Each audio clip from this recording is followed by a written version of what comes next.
ফেসবুকের মতো এত সুন্দর একটা মার্কেটিং মিডিয়া যারা পেয়ে এখনো ব্যবহার করছেন না, তাদের মতো দুর্ভাগ্য হয়তো আর কারো নেই। 25 সালে এসে কেন আপনাদের ফেসবুকে মার্কেটিং করা উচিত? চলুন জেনে নেওয়া যাক। ফেসবুকে মার্কেটিং করার প্রথম কারণ হচ্ছে এর একটা ম্যাসিভ অ্যাক্টিভ ইউজার বেস আছে সারা পৃথিবীতে। চায়না বা এরকম কিছু সিলেক্টিভ কান্ট্রি বাদে সারা পৃথিবীতেই ফেসবুকের ম্যাসিভ অ্যাক্টিভ ইউজার আছে এবং বাংলাদেশেও ব্যাপক পরিমাণ ইউজার আছে যারা হচ্ছে ফেসবুকে অ্যাক্টিভ থাকে। অন্যান্য কোনো কিছুতে অ্যাক্টিভ না থাকলেও তারা কিন্তু ফেসবুকে অ্যাক্টিভ থাকে। ফেসবুকের অ্যাডভান্স টার্গেটিং টুল, যেটা দিয়ে আপনি খুব সহজেই আপনার টার্গেট কাস্টমারের কাছে পৌঁছে যেতে পারবেন। আপনি অন্য কোনো মাধ্যমে, অন্য কোনো ওয়েতে কিন্তু এত সহজে, এত সুন্দরভাবে আপনার টার্গেটের কাস্টমারের কাছে পৌঁছাতে পারবেন না, যতটা সুন্দর করে এবং সহজে আপনি ফেসবুকে পারবেন, বিশেষ করে বাংলাদেশে। ফেসবুক মার্কেটিংটা আসলেই খুবই কস্ট এফেক্টিভ। কস্ট এফেক্টিভ মানে আমি বোঝাতে চাচ্ছি না যে জিনিসটা সস্তা। 100 টাকা দিয়ে হলেও আপনি কিন্তু মার্কেটিং শুরু করতে পারবেন। আপনার মার্কেটিং খরচ যদি দৈনিক 100 টাকা হয়, তাহলেও কিন্তু আপনি আপনার মার্কেটিং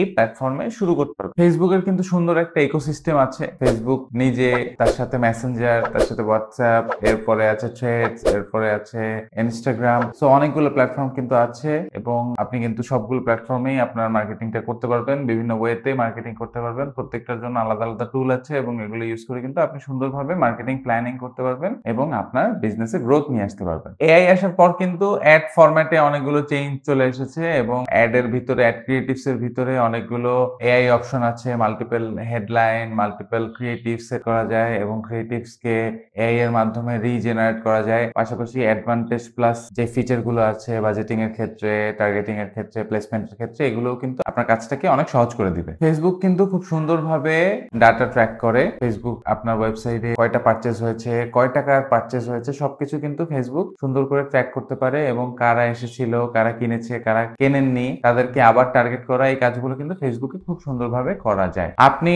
লিড ক্যাম্পেইন করাবেন, আপনি আপনার অ্যাপ প্রমোট করাবেন, আপনি চান আপনার ভিডিওতে ভিউ হোক, আপনি চান আপনার পোস্টে মানুষ এসে কমেন্ট করুক, লাইক করুক, আপনি চান আপনাকে মেসেজ করুক মেসেঞ্জারে, আপনি চান আপনাকে মেসেজ করুক হোয়াটসঅ্যাপে, আপনি চান আপনার ওয়েবসাইটে গিয়ে কেউ একজন পারচেস করুক, এরকম সব ধরনের ক্যাম্পেইন কিন্তু এখন আপনারা পেয়ে যাচ্ছেন ফেসবুকে। তো আপনারা বুঝতেই পারছেন যে ফেসবুক এখন কতটা ইম্পর্টেন্ট মার্কেটিং এর জগতে। মেটা মার্কেটিং রিলেটেড আরো ভিডিও দেখার জন্য আমার চ্যানেলটি সাবস্ক্রাইব করুন অথবা আমার পেজটি লাইক করুন। Thanks for watching.